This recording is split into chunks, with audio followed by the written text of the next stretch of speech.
মনে রাখবেন, একটা পাপের হিসেব না দিয়ে কাল কিয়ামতের মাঠে কোনো দায়িত্বশীল পার পাবে না ইনশাআল্লাহ।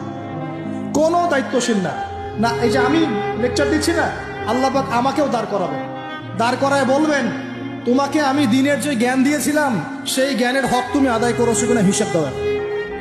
এই যে বড় বড় মুফাসসিরে কোরআন, মুফতি, মুহাদ্দিস বসাচ্ছেন, পাংখা দিয়ে বাতাস করছেন, হ্যাঁ, চা খাওয়াচ্ছেন, কফি খাওয়াচ্ছেন, এক একজনকে আল্লাহ পাক দাঁড় করাবেন, বলবেন কোরআন সুন্নাহর যে আমানত দিয়েছিলাম সে আমানতের সাথে কতটুকু তুমি হক আদায় করেছো হিসাব না দিয়ে পার পাবে না তুমি। ফাইজলামি মনে করেছেন নাকি দিনকে?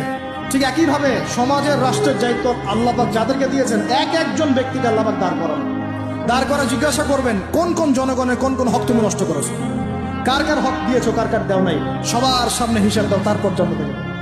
এত সহজ না, এত সহজ না। দুনিয়ার জীবনের প্রতিটা কাজের হিসাব আল্লাহর কাছে দিতে হবেই হবে, এটা গ্যারান্টি। এই প্রতিটা মেয়েকে আল্লাহ জিজ্ঞাসা করবেন, তোমাকে পর্দার বিধান দিয়েছিলাম, কেন পর্দা করো? প্রত্যেক মুসলিমকে আল্লাহ জিজ্ঞাসা করবেন, 5 ওয়াক্ত নামাজ ফরজ করেছিলাম, নামাজ পড়ো না, ঠিক মতো পড়েছো কিনা? প্রত্যেক ধনীকে আল্লাহ জিজ্ঞাসা করবেন, দাঁড় করিয়ে করে এক একজন করে, একসাথে 10 জন না, একজন একজন একজন করে আসো, একজন করে। এই আব্দুল্লাহ তুমি আসো, এই আব্দুর রহমান তুমি আসো, এই ওবায়দুল্লাহ তুমি আসো, এই রহিম তুমি, আব্দুর রহিম তুমি আসো। এক একজন করে আল্লাহ ডাকবেন, বলো তোমাকে ধন দিয়েছিলাম কি করেছো, বলো তোমাকে ইলম দিয়েছিলাম।